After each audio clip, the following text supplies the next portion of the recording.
Dear boomers, you can't just love your country when you win. And that was a quote from Joe Biden years ago. And the truth is, we have to understand that we have the greatest country in the world, but um, there's also a lot of dangers now since the Trump win last night because women's rights are in jeopardy, and the abortion issue, which is pro death with abortion bans by Trump. And we have to join together and perhaps create a resistance against this kind of crazy situation we find ourselves in.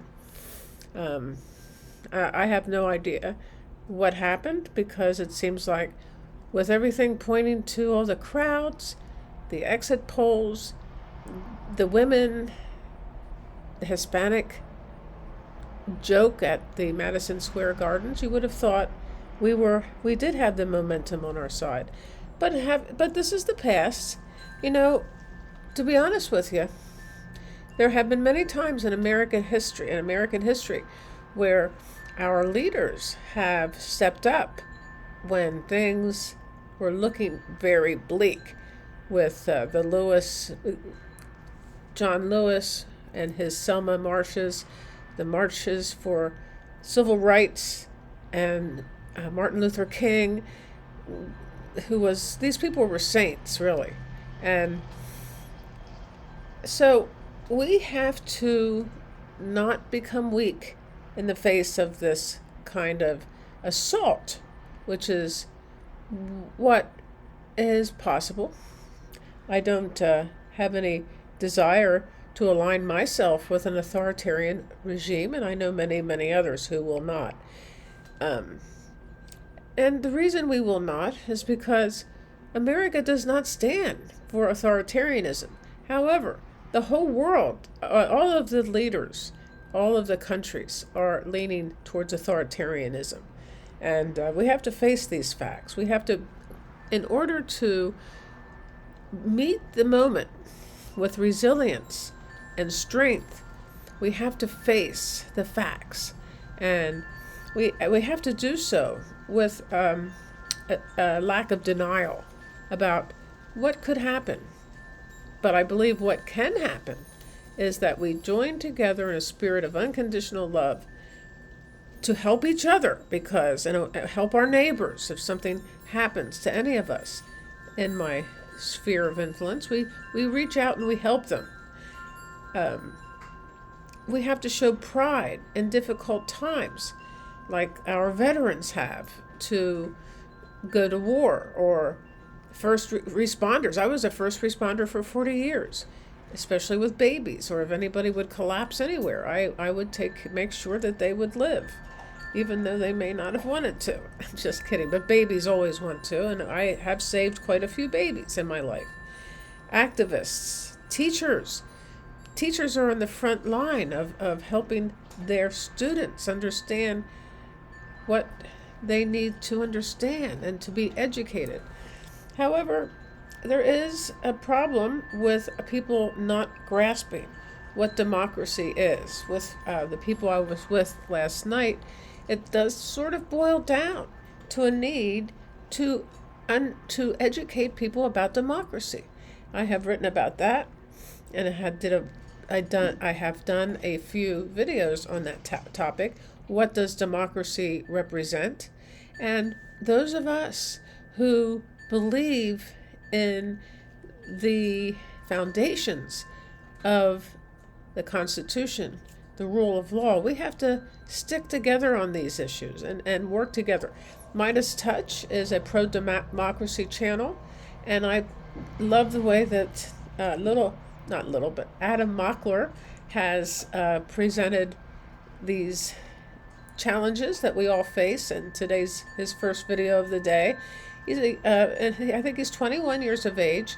He spent the last 8 months interviewing Trump supporters, the MAGA people, and he I watched some of those things, and he did a great job. And he basically was a little worried about how these beliefs had filtered out to people we would never believe would buy this kind of stuff. He didn't predict a Trump win, but he nearly did a few times when I listened to him. I really like Adam Mockler. He's on the Midas Touch channel. And I love the fact that these young people are not having a result that they had wished for the future of their lives in terms of climate change, in terms of climate degradation.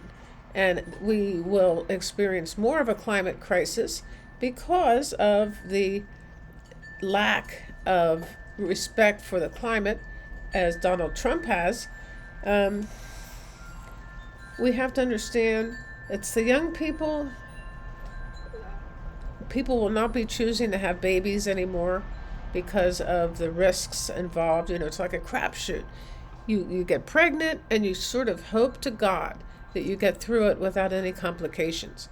And I know that the majority of pregnancies do not end in complications, but many do, and I've been witness to many of those.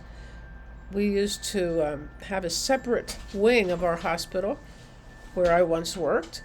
When women were having problems, had problem pregnancy, and the baby had died or what have you, we would sit with them and help them to expel the fetus and have a very respectful time with the parents, with the baby, and be with the baby when the baby breathes its last.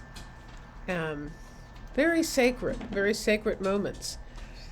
And I'll never forget, a woman said to me, ran up to me somewhere in the hospital one time, and said it was even though it was the most horrible thing she had ever had to endure, losing her baby, but on the other hand, it gave her strength, a spiritual strength. I only had that happen to me once, but I never forgot it. And I would counsel women who had lost their babies. I would sometimes be driving and they would call me, and I'd pull over to the side of the road and to talk extensively to them and let them. I wouldn't talk. I would listen to them and let them tell me how they were feeling. So in spite of the hardship that many of us feel with the election of Donald Trump, and we need to, instead of hating, continue, we will witness a lot of violence. We will witness a lot of violence against women because the fact that Donald Trump won will even increase misogyny in our culture, racism, Muslim hating, and all that kind of stuff.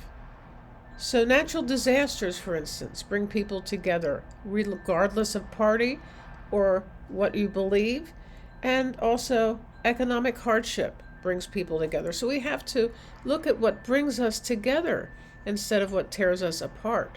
And that is done in a spirit of, as Angela says to John Mears, her father, in the afterlife, pure love is the only reality. And John and I will be getting together soon to discuss how we can use her wise words to help us get over the angst of a Trump presidency. So patriotism is really a matter of supporting one another, and not just when we have won an election. And we have family, we have relationships, we have love towards our family, towards our relationships that have to stay supportive in good times and bad times. So we have to love our country, and regardless of the circumstances that surround whatever it is. And there were resistances to Nazi Germany too. A lot of people went underground to help the Jewish people and save them and get them out of the country. And I think a resistance is forming as I speak to help women, help people who are being maligned, and help people who are being mistreated. And this is what we need to do, not in a spirit of hate, but a spirit of love. And that is what it's all about. So, we standing united and facing these challenges and not abandoning one sense of pride and responsibility is another thing. We do not abandon our principles because we're so afraid of what the future holds. There's going to be a video that shows right here. Please subscribe, and I'll see you soon.